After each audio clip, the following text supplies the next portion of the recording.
চলেন কিছু মানুষের পেছনে একদম আগুন ধরিয়ে দিই। বর্তমান সময়ে অর্থাৎ বিগত কয়েক সপ্তাহ থেকে দেখতে পাচ্ছি একটা শ্রেণী অনলাইনে রটানোর চেষ্টা করছে আগামী নির্বাচনে বাংলাদেশ আওয়ামী লীগ অংশ নিচ্ছে। এখন আমার তাদেরকে প্রশ্ন, আগামী নির্বাচনটা কি 12 ফেব্রুয়ারি নির্বাচন? 12 ফেব্রুয়ারি নির্বাচনের আছে আর কয়েকদিন, এক সপ্তাহ। তাহলে কিভাবে বাংলাদেশ আওয়ামী লীগ অংশ নেবে? হ্যাঁ, আপনারা এমনটা বলতে পারেন, 12 ফেব্রুয়ারি নির্বাচন হচ্ছে না, নির্বাচন পরবর্তীতে অনুষ্ঠিত হবে, সেই নির্বাচনে বাংলাদেশ আওয়ামী লীগ অংশ নেবে। আপনারা আরেকটা ভাবে বলতে পারেন, 12 ফেব্রুয়ারি নির্বাচনে যে দল ক্ষমতায় আসবে এই নির্বাচন বেশি দিন স্থায়ী হবে না, অর্থাৎ যে সরকার গঠন করবে সেই সরকার বেশি দিন থাকতে পারবে না। পরবর্তীতে আরেকটা নির্বাচন হবে, সেই নির্বাচনে বাংলাদেশ আওয়ামী লীগ অংশ নেবে, একটা ইনক্লুসিভ ইলেকশন হবে এবং সেই ইলেকশনের মধ্য দিয়ে বাংলাদেশ আওয়ামী লীগ ক্ষমতায় আসবে। এটা যৌক্তিক, এটা আপনারা বলতে পারেন, কিন্তু এই যে রটাচ্ছেন 12 ফেব্রুয়ারি নির্বাচনে আওয়ামী লীগ অংশ নেবে, আপনারা কি সুস্থ স্বাভাবিক মস্তিষ্কে কথা বলতেছেন? 12 ফেব্রুয়ারির হাতে আছে কয়দিন? আওয়ামী লীগের অধিকাংশ নেতা জেলে, কেউ দেশের মধ্যে নাই, কিভাবে নির্বাচন অংশ নেবে?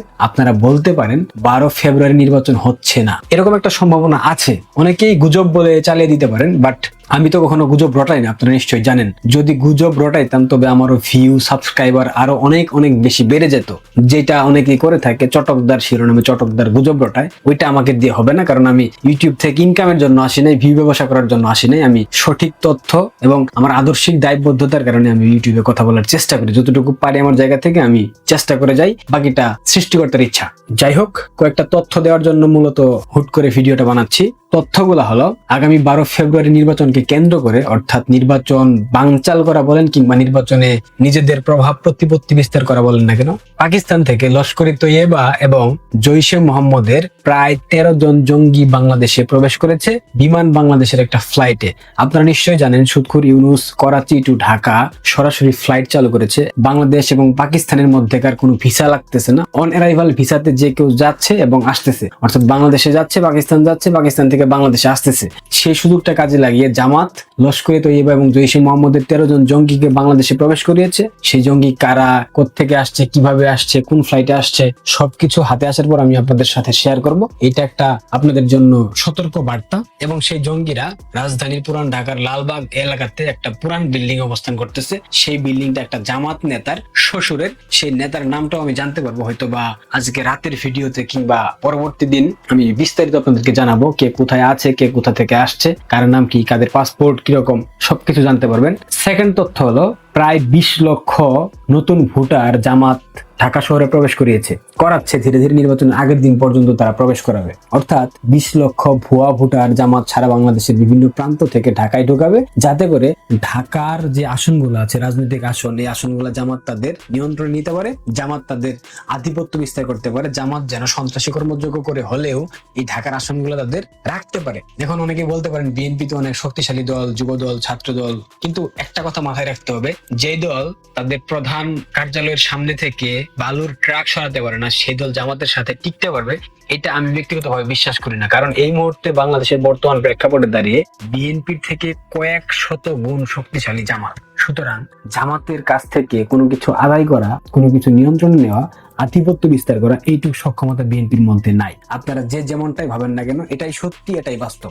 সেই জায়গা থেকে জামাত সুযোগটা কাজে লাগাচ্ছে, দেশের বিভিন্ন প্রান্ত থেকে ঢাকা শহরে লোকজন প্রবেশ করাচ্ছে, যাতে করে তারা আধিপত্য বিস্তার করতে পারে। এবং যে জঙ্গিদেরকে আনা হয়েছে, সেই জঙ্গিদের মাধ্যমে ঢাকা শহরের বিভিন্ন প্রান্তে তারা জঙ্গি হামলা চালানোর একটা পরিকল্পনা করেছে, গোয়েন্দা তথ্য সেটাই বলতেছে। পাশাপাশি বাংলাদেশের বিভিন্ন প্রান্তে যে গত 1.5 বছরে জামাত তাদের জঙ্গিদেরকে প্রশিক্ষণ দিয়েছে, অর্থাৎ যারা মাদ্রাসার শিক্ষার্থী, যারা অর্থের অভাবে পড়াশোনা করতে পারে না, তাদেরকে বিভিন্ন অঞ্চল থেকে তুলে এনে মাদ্রাসায় পড়াশোনার কথা বলিয়ে তাদেরকে জঙ্গি প্রশিক্ষণ দেওয়া হয়েছে। তারা সশস্ত্র ভাবে বিভিন্ন জায়গায় অবস্থান করছে এবং পুলিশের লুট হওয়া যে অস্ত্রগুলো আছে, প্রত্যেকটা অস্ত্র বাংলাদেশের বিভিন্ন মাদ্রাসাগুলোতে সংরক্ষণ করে রাখা হয়েছে। এবং এই অস্ত্রগুলো দিয়ে এই জঙ্গিদেরকে আপনারা দেখবেন 12 ফেব্রুয়ারি যদি নির্বাচন হয়, সেই নির্বাচনের একদিন বা দুদিন আগে ঢাকা শহরের বিভিন্ন পয়েন্টে পয়েন্টে তারা অবস্থান করাবে। এটা আমার মন গড়া কথা না, গোয়েন্দা তথ্য।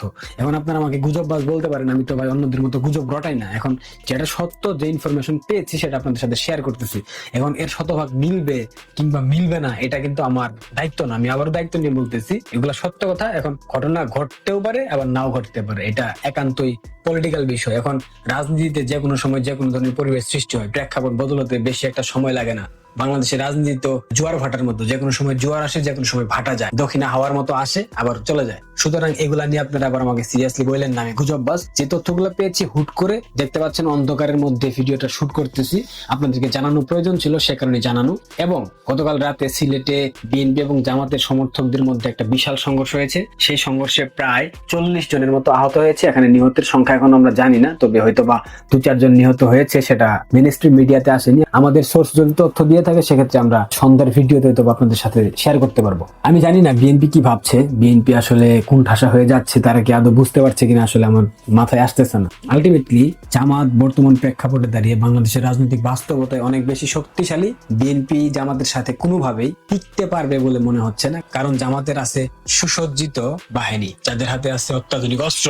জামাতের এই সুসজ্জিত বাহিনী, জঙ্গি, আরো বিভিন্ন মৌলবাদী সংগঠন তারা একত্রিত হয়ে জামাতের পারপাস সার্ভ করতেছে। বিএনপির ছাত্রদল, যুবদল কোনোভাবেই ওই উত্তর না দক্ষিণ যুবদলের নয়ন আর চাপা দিয়ে কখনো নির্বাচনে জয়ী হওয়া যায় না। বিএনপির সর্বনাশ হয়ে গেছে। এখন বিএনপির বাঁচার একমাত্র পথ কি জানেন? বিএনপির ভাইয়েরা যারা আমার ভিডিও দেখেন, আপনাদের বলে দিই, আপনাদের বাঁচার একমাত্র পথ নির্বাচন বয়কট করা। অন্যথায় গলায় রশি পড়বেই, এখান থেকে কেউ রক্ষা পাবেন না। নির্বাচনে যদি বিএনপি জয়ী হয় সেক্ষেত্রে হা ভোট জয়যুক্ত হবে, আর হা ভোট জয়যুক্ত হওয়া মানে তারেক রহমান প্রধানমন্ত্রী হলেও তিনি তার সর্বোচ্চ ক্ষমতা ভোগ করতে পারবেন না, এককভাবে ক্ষমতা নিয়ন্ত্রণ করতে পারবেন না, সংসদে যাইতে পারবেন না, গণপরিষদ নামে একটা গ্যারাকল তার উপর চাপিয়ে দেওয়া হবে। যদি হা ভোটের পর সুৎখুরী ইউনূস এবং তার ডিপ স্টেট দালাল এবং তার জামাতি আব্বারা যদি চেষ্টা করে বাংলাদেশে একটা রাষ্ট্রপতি শাসিত সরকার ব্যবস্থার প্রণয়ন করবে, কিংবা রাষ্ট্রপতি এবং প্রধানমন্ত্রীর ক্ষমতার ভারসাম্য সৃষ্টি করে, সেক্ষেত্রে তারেক রহমান হবে প্রধানমন্ত্রী হয়েও ভেলকা। আর যদি বিএনপি ক্ষমতায় না যায়, জামাত এবং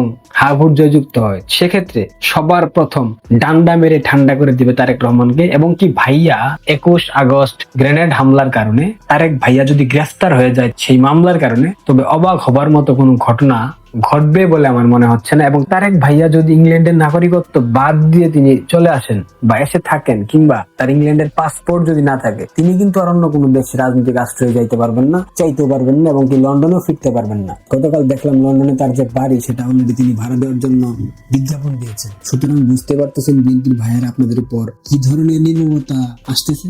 বিএনপি এখনো যদি না বুঝে, না শুধরায়, তাহলে আসলে কিছু বলার নাই। যাই হোক, তথ্যগুলো দেওয়ার ছিল দিলাম, পারলে শেয়ার করে দিন। আর অনেক তথ্য আসতেছে, আগামী 24 ঘন্টা পর জানাবো। ভালো থাকবেন, ধন্যবাদ।